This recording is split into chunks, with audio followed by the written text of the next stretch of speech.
Kenapa gagal di negeri sendiri itu wajar, tapi gagal di luar negeri dianggap aib? Halo guys, ketemu lagi sama kegiatan aku seorang TKW Malaysia. Di Indonesia, kalau kita kerja tapi belum sukses, orang-orang masih bisa maklum, masih ada kalimat gak apa-apa ya, yang penting usaha dulu. Tapi beda cerita, kalau kerja di luar negeri ekspektasinya itu tinggi banget, karena yang dilihat orang tuh cuma satu hal, hasil, bukan proses. Gak ada yang nanya capeknya, gak ada yang nanya air mata atau kesepian. Yang ditanya cuma bawa apa dari luar negeri, bangun rumah apa, sekarang hidupnya enak enggak, udah bisa beli tanah belum, udah bisa beli mobil belum, kenapa kok rumah aja yang dibangun, kok nggak beli sawah, kok nggak investasi ini itu, kok nggak punya perhiasan. Pokoknya ditanya itu aja. Aku pernah dengar kisah seorang TKW, dia berangkat bukan karena ingin kaya, tapi karena ingin keluarganya cukup, ingin orang tuanya tenang, ingin adiknya sekolah,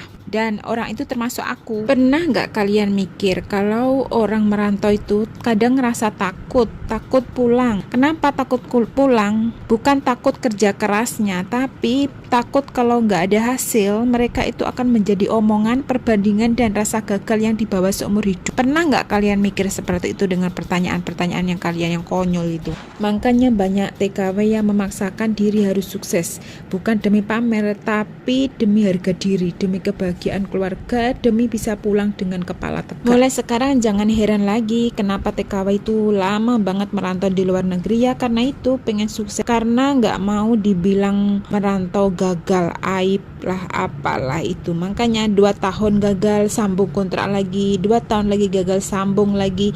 Dan kamu tahu nggak sih kalau di luar negeri itu nggak semudah itu. Di awal-awal itu pasti ada potongan yang harus dibayar, dan setiap tahunnya juga harus ada biaya-biaya yang harus dibayarkan ya, seperti kayak visa. Untunglah kalau bos bayar, kalau enggak kan semua itu gaji kita juga kan. Dan yang paling gak enaknya itu ketika kita dibanding-bandingin dengan si A, si B itu kerja udah 5 tahun, udah bisa beli sawah, udah beli ini, beli itu, sedangkan kamu udah sekian tahun gak dapat apa-apa. Duitnya dibuat apa aja, dibuat shopping, buat jalan-jalan, buat beli baju ya, kok gak ada hasilnya.